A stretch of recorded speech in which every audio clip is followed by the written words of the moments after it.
The thunderous crack of the massive pine's trunk splitting echoed through Willow Creek Valley like a gunshot, drowning out Penelope Lane's startled scream as the ancient tree crashed across the narrow mountain path. The rumble of loose earth and stones followed, and when the dust settled, Penelope found herself trapped in a small clearing, the fallen tree blocking her only route back to town. It was then that she noticed him, a tall figure on horseback watching her from the ridge above. "Hello there, miss," he called, tipping his worn Stetson. "Looks like you've got yourself in quite a predicament." Penelope straightened her dusty traveling dress, embarrassed to be found in such a helpless situation. "I can manage just fine," she replied, though even as she spoke, she knew it was a lie. The tree trunk was massive, far too heavy for her to move alone, and the steep rock face behind her offered no alternative path. The stranger dismounted with practiced ease, boots hitting the ground with a soft thud as he approached. His weathered face was partially obscured by several days' worth of stubble, but his eyes were a startling shade of blue that reminded Penelope of the Montana sky in summer. "Zeke Galloway," he introduced himself, extending a calloused hand. "I was tracking a mountain lion when I heard the commotion." "Penelope Lane," she replied, hesitantly accepting his handshake. "I was collecting botanical samples for my research when this happened." Zeke examined the fallen tree, walking its length before returning to where she stood. "Well, Miss Lane, this is quite the obstruction, but nothing we can't handle." He looked up at the sky, gauging the position of the sun. "You'll walk free before nightfall, you have my word on that." "I appreciate your confidence, Mr. Galloway, but I don't see how. I've got tools on my horse," he said, already heading back up the slope. "And there's a logging camp not far from here. I can fetch a couple of men to help if needed." Penelope watched him go, oddly comforted by his quiet assurance. It was 1876, and she had spent the past 3 months in the frontier town of Willow Creek, conducting research for the Botanical Society back in Boston. As a woman scientist, she'd grown accustomed to fighting for recognition, to being dismissed and overlooked. But something about the way this cowboy had immediately set to solving her problem without questioning her capability or presence in these woods was refreshing. Zeke returned with an axe and a saw. "Mind telling me what brings a fine lady like yourself out to these parts alone?" he asked, removing his jacket and rolling up his sleeves. "I'm documenting the native flora of the region," she replied, gesturing to her satchel filled with notebooks and specimen containers. "I'm particularly interested in medicinal plants the indigenous people use that might be unknown to Eastern medicine." Zeke nodded, seemingly unsurprised by her academic pursuit. "Noble work. My mother was half Cherokee. She knew every plant that could heal and every one that could harm for 50 miles. As he began work on the tree, Penelope found herself studying him with growing interest. Unlike many of the men in town who regarded her with either suspicion or unwanted attention, Zeke treated her with a simple respect. He worked methodically, powerful arms swinging the axe with precision, pausing occasionally to wipe sweat from his brow. "You're not from around here," he observed during one such pause. "Boston," she confirmed, "though I've been traveling the Western Territories for almost a year now." "Boston," he repeated, a small smile playing at his lips. "Long way from home." "This feels more like home lately," she admitted, surprising herself with the confession. "There's something about this land, the vastness of it, the untamed nature. It speaks to me in a way the city never did." Their conversation flowed easily as he worked, and Penelope learned that Zeke had been born on the frontier, the son of a trapper and the Cherokee woman he'd mentioned. He'd been a scout for the army during the war, then a buffalo hunter until the herds began to disappear. Now he worked occasionally as a guide and tracker, taking odd jobs when money ran low. "And you?" he asked, pausing to drink from his canteen. "What brings a Boston lady scientist to the wilds of Montana Territory?" Penelope hesitated. Most men found her true ambitions unsettling, even threatening. But something in Zeke's steady gaze encouraged honesty. "I want to publish a comprehensive study of Western botanical medicine," she said, "to bridge the knowledge gap between indigenous healing practices and modern medicine. But the scientific community isn't particularly welcoming to female contributors." "Their loss," Zeke said simply, returning to his work. By late afternoon, Zeke had cleared enough of the tree to create a passage. He extended his hand to help Penelope navigate through the tangle of branches. "See." Free before nightfall, just as promised. Their hands remained clasped a moment longer than necessary, and Penelope felt an unexpected flutter in her chest. "Thank you, Mr. Galloway." "Zeke," he corrected her with a smile. "If you don't mind my asking, where are you staying in town, Mrs. Holloway's boarding house?" "Allow me to escort you back," he offered. "These woods can be treacherous as dusk approaches." Though she'd normally insist on her independence, Penelope found herself nodding. That would be most appreciated. Zeke helped her onto his horse, a magnificent chestnut stallion named Rusty, and walked alongside as they made their way back to Willow Creek. The town came into view just as the sun was setting, casting long shadows across the single dusty street lined with wooden buildings. "Perhaps I might call on you sometime," Zeke said as they reached the boarding house. "I know some areas where rare plants grow that might interest you." Penelope smiled, feeling a warmth that had nothing to do with the evening sun. "I would like that very much." True to his word, Zeke appeared at the boarding house 3 days later. Mrs. Holloway gave him a suspicious once-over but seemed mollified by his polite manner and clean-shaven appearance. "I thought I might show you Blackwater Ridge today," he told Penelope. "There's a hidden valley there with plants I've not seen elsewhere in the territory." For the next several weeks, they fell into a comfortable pattern. Zeke would arrive with horses, and they'd spend the day exploring the wilderness around Willow Creek. He showed her hidden waterfalls, ancient pine forests, and meadows bursting with wildflowers. Penelope filled her notebooks with observations and sketches, while Zeke shared stories of the land and its history. On a particularly warm July afternoon, they stopped to rest by a clear mountain stream. Penelope removed her hat, allowing her dark hair to fall loose around her shoulders. She caught Zeke watching her, something unreadable in his expression. "What is it?" she asked. "I was just thinking how different you are from any woman I've ever known," he replied honestly. "Most ladies would be horrified by the thought of spending days in the wilderness, but you come alive out here." Penelope looked away, oddly flustered by his observation. "The wilderness doesn't judge me for being different," she said quietly. "For wanting something beyond what society prescribes for women." "And what do you want, Penelope?" The question hung between them, weighted with possibility. "To make a difference," she answered finally. "To contribute something meaningful to the world's understanding of nature. And to be seen, truly seen for who I am, not merely what I am." Zeke moved closer, his hand coming to rest gently on hers. "I see you, Penelope Lane. I've seen you from the first moment by that fallen tree." His touch was warm, surprisingly gentle for hands so strong and weathered. Penelope found herself leaning toward him, drawn by something she couldn't name. When their lips met, it felt as natural as breathing, as inevitable as the changing of seasons. That kiss changed everything. In the days that followed, Penelope found herself thinking of Zeke constantly, his quiet strength, his gentle wisdom, the way his eyes crinkled when he laughed. She'd never expected to find love in this frontier town, especially not with a half-Cherokee cowboy tracker. Yet each moment with him felt right in a way nothing in her life ever had before. One evening in late July, as they sat on the boarding house porch watching the sunset paint the mountains gold, Zeke turned to her with uncharacteristic seriousness. "I need to leave for a spell," he said. "The ranch up north has asked me to lead a hunting party into the high country. They've been losing cattle to a pack of wolves."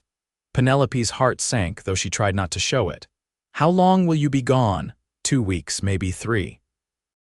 He reached for her hand, his thumb tracing small circles on her palm. I don't much like the idea of leaving you, but the money's good and I've been saving for something important. What's that? She asked, curious about the hesitation in his voice. Zeke looked away, suddenly awkward. That's a conversation for when I return, he said finally.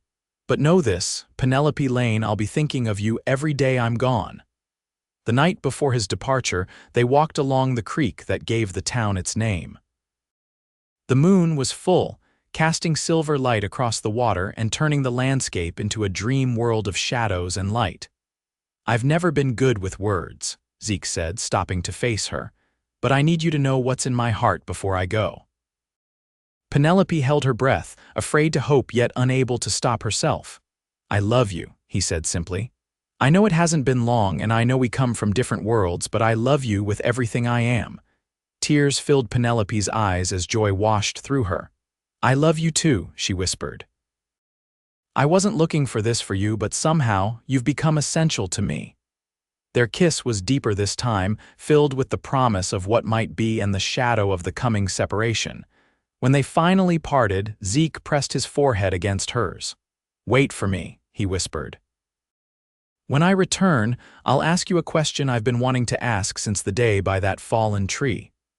The following morning, Penelope watched from her window as Zeke rode out of town with the hunting party. 3 weeks, she told herself. Just 3 weeks.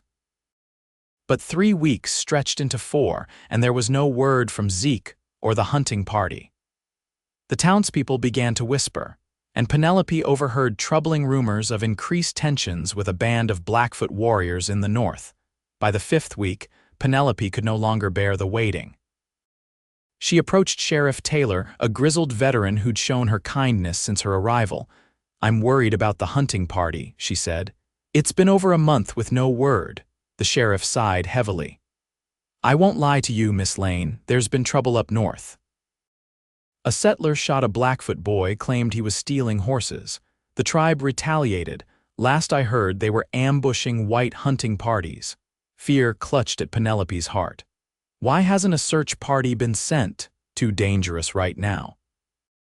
The army's sending a detachment, but they won't arrive for another week.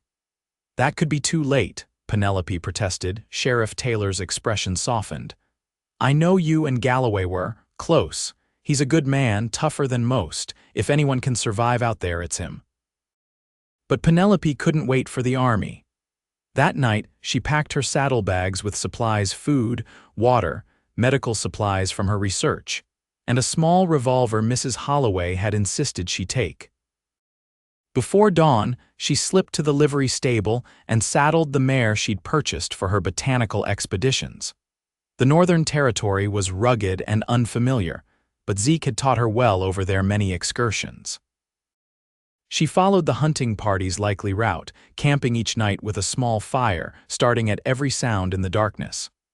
On the 4th day, she found the first sign, the remains of a camp, several weeks old. Hope flared within her. It was on the 6th day that she found the bodies. 2 men from the hunting party, their scalps taken, their bodies left to the elements. Penelope forced down her horror and continued, praying she wouldn't find Zeke among the dead. The next morning, she was following a narrow mountain trail when a voice called out, stopping her cold. That's far enough, white woman. 3 Blackfoot warriors emerged from the trees, their faces painted for war. The leader, a tall man with a scar running down his cheek, approached her horse. You are far from your town, he said in accented English. Why do you travel alone in Blackfoot land? Penelope swallowed her fear. I'm searching for a hunting party that hasn't returned. Among them is a man named Zeke Galloway. His mother was Cherokee. The warriors exchanged glances. The half-breed tracker, the leader said. He lives. Relief flooded through Penelope, so intense she nearly swayed in her saddle. Where is he? Please, I must find him. Why do you seek him? He is nothing to you. He is everything to me, Penelope said with quiet conviction. I love him. The leader studied her face for a long moment, then nodded. He spoke of a woman with fire in her heart. We did not believe such a white woman existed. He pointed to the mountains to the east. 2 suns' journey, there is a valley between twin peaks, our village is there. The half-breed heals from his wounds in our medicine lodge. Wounds? Penelope asked, her heart constricting. He fought when we attacked, killed 2 warriors before an arrow found him, but he fought with honor, and when we discovered his Cherokee blood, our chief ordered him spared. The warrior's expression hardened. Others in his party were not so fortunate. Thank you for sparing him, Penelope said softly, and thank you for directing me. The warrior nodded. Go with caution, Fireheart woman, not all in our tribe welcome white faces. Penelope traveled east as directed, pushing herself and her horse to their limits. The Twin Peaks came into view on the afternoon of the second day, and by dusk, she could see smoke from cooking fires rising from the valley below. Approaching the Blackfoot village alone was perhaps the most frightening thing Penelope had ever done. Children playing at the edge of the encampment spotted her first, running back to raise the alarm. Soon, warriors surrounded her, bows drawn and rifles raised. I come in peace, she called out, raising her hands. I seek the half-Cherokee tracker, Zeke Galloway. I was told he is here, healing from his wounds. An elderly man pushed through the circle of warriors. His face was deeply lined, his long hair streaked with gray, and he wore an elaborate headdress that marked him as the chief. I am Chief Running Bear, he said. Why does a white woman come alone to our village? My name is Penelope Lane. I've come for Zeke Galloway, the man your warriors captured. The warrior I met on the trail said he was here, recovering from wounds. The chief's eyes narrowed. The half-breed is here, but why should I give him to you? Penelope met his gaze steadily. Because I love him and I have traveled far to find him. Because his mother was native like your people and he respects your ways. Because there has been enough bloodshed and mercy honors the giver more than vengeance. For a long moment the chief was silent. Then, surprisingly, he smiled. You speak with courage and wisdom, Penelope Lane. The half-breed told us a woman of learning and bravery would come for him. We did not believe such a white woman existed. Relief washed over Penelope. May I see him? The chief nodded and led her to a large lodge near the center of the village. Inside, lying on a pallet of furs, was Zeke. His skin was pale, his torso wrapped in bandages stained with dried blood. But his eyes were open, and when he saw her, they filled with wonder. Penelope, he whispered, as if afraid she might be a fever dream. How did you find me? She knelt beside him, tears streaming down her face as she gently took his hand. I couldn't wait any longer. When no one returned and the sheriff said there would be no search party, I had to come myself. You crossed Blackfoot territory alone, for me. His voice was weak but filled with amazement. I would cross the entire continent for you, she said simply. Chief Running Bear watched this exchange with interest. The half-breed will live, he told Penelope. Our medicine woman has drawn the poison from his wound. But he is still weak and cannot travel for many days.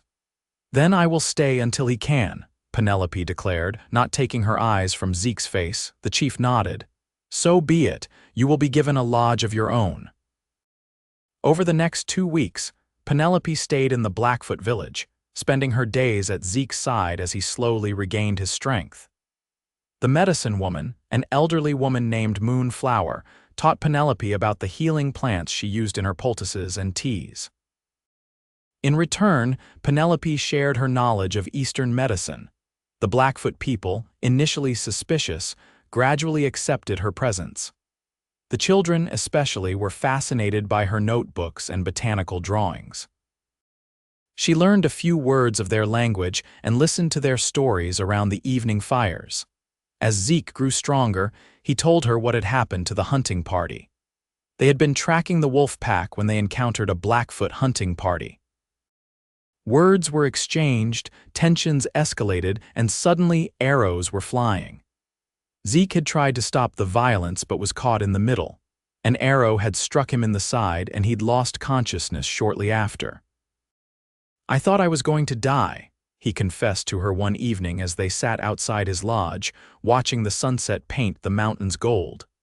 And all I could think about was you, that I'd never see you again, never tell you all the things in my heart. Penelope squeezed his hand. You can tell me now. Zeke's eyes, still shadowed with the memory of pain, met hers with an intensity that took her breath away. I've been alone most of my life, belonging nowhere, welcomed by neither whites nor natives. Then I found you, and suddenly I belonged somewhere with you. He reached into the pouch at his waist and pulled out a small object wrapped in soft leather. I've been carrying this since before I left. I was going to give it to you when I returned. Unwrapping the leather, he revealed a simple ring of polished silver set with a small but perfect sapphire. It was my mother's, he explained. The only thing of value she left me when she died. Penelope's heart thundered in her chest as Zeke took her hand. Penelope Lane, will you marry me? Will you make a home with me, wherever that might be? Tears filled her eyes as joy washed through her. Yes, she whispered. Yes, with all my heart. Chief Running Bear, who had come to respect both Penelope and Zeke during their stay, gave his blessing to their union. The Great Spirit works in mysterious ways, he said. Perhaps this love between you will help build a bridge between our peoples. When Zeke was finally strong enough to travel, the chief provided them with horses and supplies for the journey back to Willow Creek. The same warrior who had directed Penelope to the village escorted them to the edge of Blackfoot territory to ensure their safe passage. You have the heart of a warrior, he told Penelope as they parted ways, and he has the wisdom to value it. May your path together be long and fortunate. The return journey to Willow Creek took 4 days. As they rode into town, they were met with astonishment. The townspeople had given up the hunting party for dead, and Penelope's disappearance had been assumed to be either misadventure or flight back to the east. Sheriff Taylor was the first to greet them. I'll be damned, he said, shaking his head in wonder. When you rode out, Miss Lane, I thought for sure you were riding to your death. Instead, you brought our man home. She saved more than my life, Zeke said, his arm protectively around Penelope's waist. She brought me home in more ways than one, Mrs. Holloway welcomed Penelope back to the boarding house with tearful embraces, though she insisted Zeke find accommodations elsewhere until things were proper. Penelope didn't argue, knowing their separation would be brief. They were married 2 weeks later in the small church at the end of the town's single street. Penelope wore a simple blue dress that matched her eyes, and Zeke wore a new suit that made him look uncomfortable but handsome. The entire town turned out for the ceremony, curious about the unlikely couple, the Boston botanist and the half-Cherokee tracker, who had somehow found love in the wilderness. After the ceremony, as they danced under the stars at their small celebration, Zeke whispered in her ear, I never thought I'd find someone who sees me for who I truly am, who loves all parts of me. Penelope smiled up at him. That day when I was trapped behind the fallen tree, you promised I'd walk free before nightfall. But the truth is, that was the day I stopped being free because my heart has belonged to you ever since. Zeke's arms tightened around her. Where do we go from here, my love? Back to Boston for your research? Or would you consider making a life here in the West? Penelope had been thinking about this very question. I've written to my colleagues at the Botanical Society. They're impressed with my findings and have agreed to publish my work. But more importantly, they've offered funding for a continued study here in the West. Hope flared in Zeke's eyes. You want to stay? I want to be wherever you are, she said simply. And I think we could build something wonderful here. The frontier needs doctors who understand both Western medicine and native healing practices, and you know this land better than anyone. I have some savings, Zeke told her. Enough to buy a small piece of land outside of town. We could build a cabin, plant a garden for your medicinal herbs. I could still guide hunting parties or work as a tracker when needed. A home of our own, Penelope said dreamily. It sounds perfect. Over the next year, they made their dream a reality. Zeke purchased 10 acres of land along Willow Creek with a stunning view of the mountains. Together, they built a sturdy cabin from pine logs, with large windows to let in the light Penelope needed for her work. Behind the cabin, she created an extensive garden of medicinal plants, combining those she had studied in the East with native species she had documented in her research. Word of Penelope's knowledge of healing plants spread throughout the region. Settlers and natives alike began to seek her out for remedies and treatments. Zeke continued to work as a guide and tracker, but increasingly he found himself helping with Penelope's expanding practice, learning the healing arts from both his wife and his memories of his mother's Cherokee remedies. In the spring of 1878, Penelope discovered she was expecting their first child. She broke the news to Zeke one evening as they sat on the porch of their cabin, watching the sunset paint the mountains gold. "A child," he whispered, placing a gentle hand on her still flat stomach. "Our child. Half Boston, half Cherokee, and fully loved," Penelope said, covering his hand with her own. "Just like that day by the fallen tree," Zeke mused. "Life takes unexpected turns, doesn't it? I went out tracking a mountain lion and instead found the love of my life. And I was trapped, thinking my day was ruined, when actually it was the beginning of everything wonderful." Their daughter, Sarah Moon Galloway, was born on a snowy December night with the help of Moon Flower, who had journeyed from the Blackfoot village upon hearing of Penelope's condition. The elderly medicine woman had become a friend and mentor to Penelope, and the two women had spent many hours exchanging knowledge of healing practices. As Penelope held her daughter for the first time, she marveled at the perfect blending of herself and Zeke's dark hair like her own, but with Zeke's startling blue eyes. "She's beautiful," she whispered. "Like her mother," Zeke replied, his voice thick with emotion. Moon Flower performed a blessing ceremony for the child, burning sacred herbs and singing softly in her native tongue. "This child bridges two worlds," she told them. "She carries the wisdom of both in her blood. She will walk a new path." The following spring, Penelope's first book, Native Medicinal Plants of the Western Territories, was published back east. The scholarly world was initially skeptical of a female author, but the meticulous research and detailed illustrations soon won respect from even the most doubtful critics. More importantly, the book began to build the bridge between Western and native medicine that Penelope had dreamed of. As the years passed, their family grew. 2 years after Sarah's birth, Penelope gave birth to twins, a boy they named Benjamin after Zeke's father, and a girl they called Elizabeth after Penelope's mother. Their cabin expanded to accommodate their growing family, with Zeke adding rooms as needed, always ensuring there was space for Penelope's books and specimens. Chief Running Bear and his people remained friends and allies. The chief, seeing the respect Zeke and Penelope showed for native ways, often sent young members of his tribe to learn from them. In return, Penelope and Zeke ensured their children grew up learning both their father's Cherokee traditions and respect for the Blackfoot people, who had ultimately brought their parents together. Willow Creek itself grew from a frontier outpost to a proper town, with a schoolhouse, a doctor's office, though many still preferred Penelope's herbal remedies, and eventually a railway station that connected it to the wider world. Through it all, Zeke and Penelope remained a central part of the community, respected for their knowledge, their fairness, and the unusual love story that had brought them together. On their 10th wedding anniversary, Zeke took Penelope back to the spot where they had first met, the clearing where she had been trapped behind the fallen tree. The massive pine had long since been cleared away, but the spot remained special to them both. "Do you remember what I said to you that day?" Zeke asked as they spread a blanket for a picnic lunch. Penelope smiled, the years having only deepened her love for this man. "You'll walk free before nightfall," she quoted. "But you were wrong, you know. I've never been free since that moment. My heart has been yours completely." Zeke pulled her into his arms. "And mine has been yours, my Boston botanist, my brave explorer, mother of my children, love of my life."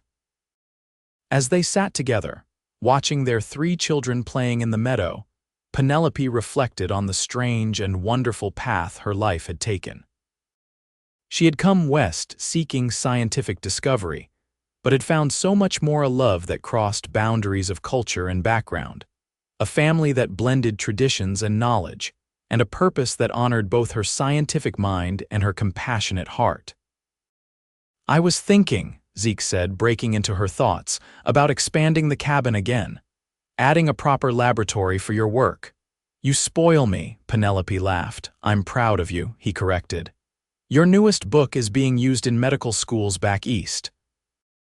You've done what you set out to do, bridge the knowledge gap between worlds." "We did it together," she insisted. "I couldn't have done any of it without you." As the sun began to set, painting the mountains with the golden light they both loved, Zeke took her hand. "I thank the Great Spirit every day for that fallen tree," he said softly, "for bringing you into my path. And I thank whatever scientific principle caused that ancient pine to fall at precisely the right moment," Penelope replied with a smile, "for giving me the greatest discovery of my life, you."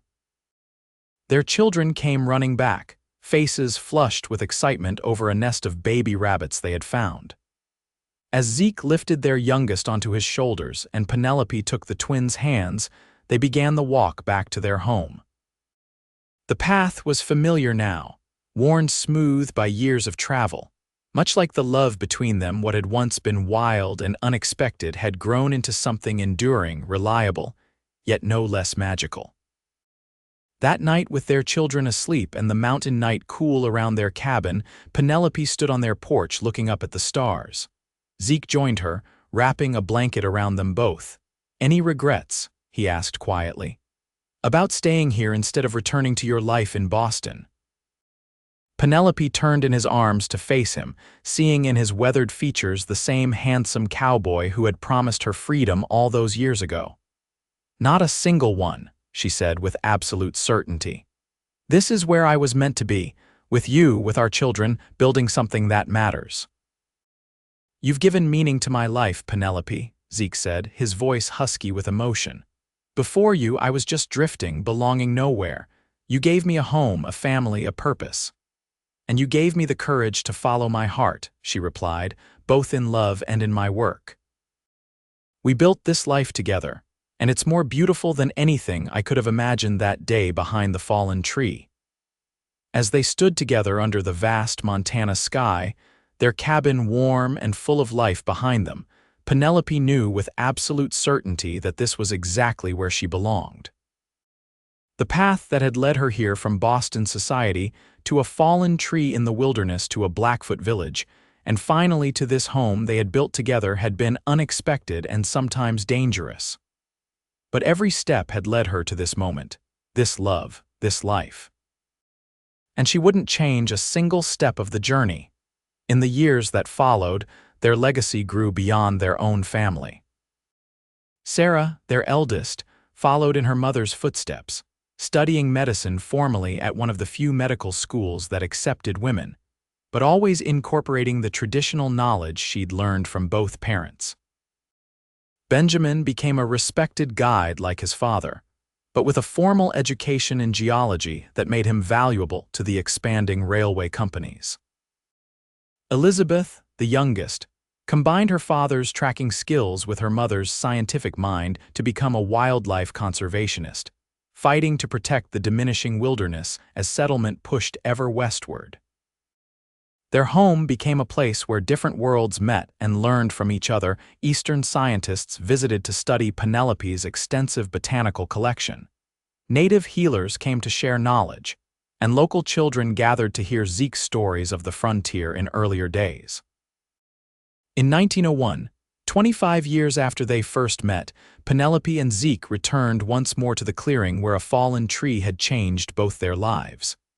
They were older now, silver threading through their hair, lines of laughter etched around their eyes. But as they stood together, hands clasped, the love between them remained as vibrant and essential as it had been on that first day. Who would have thought, Penelope mused, that being trapped would lead to such freedom? Zeke smiled, the same smile that had first captured her heart all those years ago. "I knew the moment I saw you standing there, dusty and frustrated but so full of life that you were someone extraordinary. I just never imagined how completely you would transform my world." "We transformed each other," Penelope corrected gently. "And in doing so, we created something neither of us could have built alone." As the sun set over the mountains they both loved, painting the world in shades of gold and amber, they walked hand in hand back toward the home they had built together, a home that stood as testament to the unexpected love that had bloomed between a Boston botanist and a half-Cherokee cowboy in the wild heart of the American frontier. Their story, which began with a fallen tree and a simple promise, "You'll walk free before nightfall," had grown into a legacy of healing, understanding, and love that would endure long after they were gone, bridging worlds and changing lives, just as they had changed each other on that fateful day in the wilderness of Montana Territory.